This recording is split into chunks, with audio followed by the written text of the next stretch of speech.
Good afternoon. Let me start by welcoming His Majesty, the King of Jordan. He's been a good friend. Abdullah, welcome back to the White House, man. Welcome back.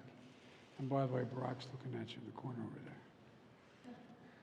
And along with Queen Rihanna, who is meeting with Jill now, and the Queen and the Crown Prince Hussein. Where is the Prince out there? I thought he was coming out. At any rate, we've known each other for many years.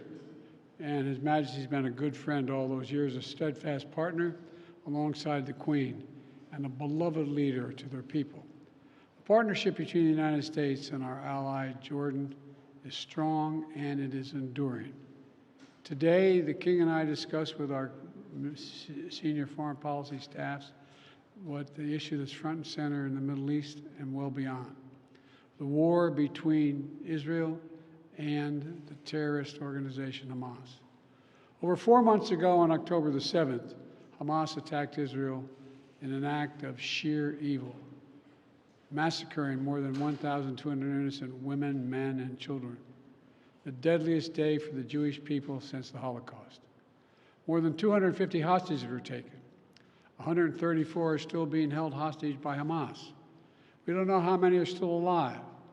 The anguish that their families are enduring week after week, month after month, is unimaginable, and it's a top priority for the United States to bring them home. I've made clear the United States shares the goal of seeing Hamas defeated and ensuring long-term security for Israel and its people. After October 7th attacks, Hamas retreated back into Gaza, where its leaders live in underground tunnels stretching for over 100 miles beneath civilian infrastructure, including schools, playgrounds, and neighborhoods. The past 4 months, as the war has raged, the Palestinian people have also suffered unimaginable pain and loss. Too many of the over 27,000 Palestinians killed in this conflict have been innocent civilians and children, including thousands of children. And hundreds of thousands have no access to food, water, or other basic services. Many families have lost not just one, but many relatives, and cannot mourn for them, even bury them, because it's not safe to do so. It's heartbreaking. Every innocent life in Gaza is a tragedy, just as every innocent life lost in Israel is a tragedy as well. We pray for those lives taken, both Israeli and Palestinian, and for the grieving families left behind. Not only do we pray for peace, we're actively working for peace, security, and dignity for both the Palestinian people and the Israeli people. And I'm working on this day and night with the King and others in the region to find the means to bring all these hostages home, to ease the humanitarian crisis, and to end the terror threat, and to bring peace to Gaza and Israel, enduring peace with the two-state solution for two peoples. As the King and I discussed today, the United States is working on a hostage deal between Israel and Hamas, which would bring an immediate and sustained period of calm to Gaza for at least 6 weeks, which we could then take the time to build something more enduring.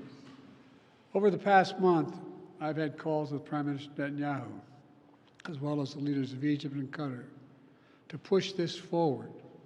The key element of the deals are on the table. There are gaps that remain, but I've encouraged Israeli leaders to keep working to achieve the deal. The United States will do everything possible to make it happen. The King and I also discussed the situation in Rafah. As I said yesterday, our military operation in Rafah, the major military operation in Rafah, should not proceed without a credible plan for ensuring the safety and support of more than 1 million people sheltering there.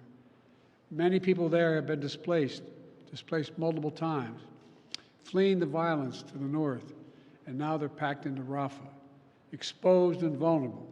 They need to be protected, and we've also been clear from the start. We oppose any forced displacement of Palestinians from Gaza. Today, the King and I also discussed in detail how to get more humanitarian aid into Gaza from the very beginning. My team and I have relentlessly worked to get more aid in. I urged Congress for months to to make sure that our nation's support for Israel and also includes urgently needed aid for innocent Palestinians. And I've spoken repeatedly with partners across the region, including the King, to help facilitate the flow of such aid into Gaza as much as possible, and then to actually get to the people that are needed. We work to get the Rafah crossing open, we work to get Karim Shalom open, and we insist that it remain open, both remain open. We're working to open other routes as well. And we're also working relentlessly to make sure aid workers can get the aid where it's needed once it gets through. I want to recognize Jordan and the King specifically for all he has done to provide humanitarian aid to Gaza, including just a few days ago. He personally got in a plane and helped conduct an airdrop of urgently needed medical supplies into Gaza. I understand that 2 of his children have also joined those airdrops. They help fly humanitarian supplies in. And for years, the Queen has been a passionate advocate for the Palestinian people, particularly women and children. Your family's leadership, Your Majesty, and humanitarian commitment are commendable. And at the same time, we're working to create the conditions for a lasting peace, as we talked a lot about upstairs. With the Israeli security guaranteed and Palestinian aspirations for their own state fulfilled. I say this as a lifelong supporter of Israel. That's the only path that guarantees Israel's security for the long term. To achieve it, Palestinians must also seize the opportunity. As discussed with the King today, the Palestinian Authority must urgently reform so it can effectively deliver to the Palestinian people in both the West Bank and Gaza.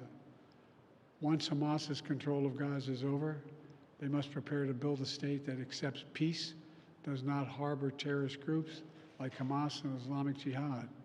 And together, we will keep working to complete what we started, to integrate the region, to bring about peace between Israel and all its Arab neighbors, including the Palestinian state. That effort was already underway before October 7th attacks. It's even more urgent today. No one understands better than our allies and partners in the region, including the King, what we need. I'm grateful to him for his friendship, including his and Jordan's unique role, a custodian of the holy sites in Jerusalem. We're grateful for this friendship. We saw that again just 2 weeks ago when 3 brave American service members killed in an attack at a military outpost in Jordan, close to the Syrian border, by radical militant groups backed by Iran operating in Syria and Iraq. Since then, U.S. military forces have struck targets in Iraq and Syria. Our response will continue. We're grateful to our partners and allies like the King, who work with us every single day to advance security and stability across the region and beyond. It's difficult times like these when the bonds between nations are more important than ever. And Jill and I are pleased to welcome him and the Queen and the Crown Prince to the White House today. Your Majesty, over to you.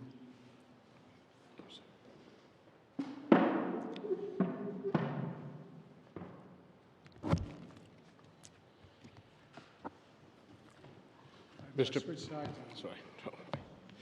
President, thank you for your gracious hospitality accorded to me and my delegation today.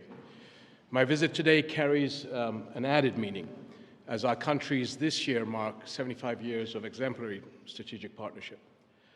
However, we had hoped we would be marking this major milestone during better circumstances in my region and the world. Unfortunately, one of the most devastating wars in recent history continues to unfold in Gaza as we speak.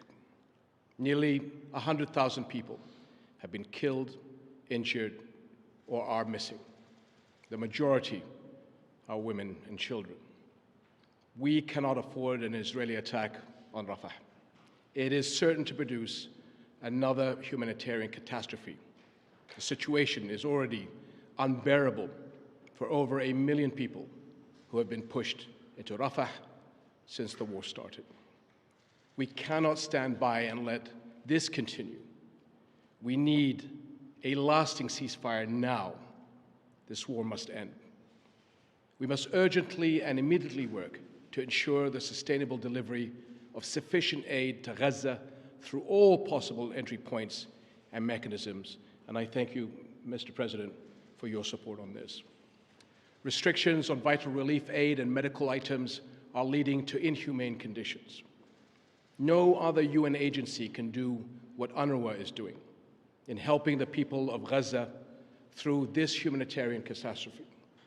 Its work in other areas of operation, especially in Jordan, where 2.3 million are registered, is also vital.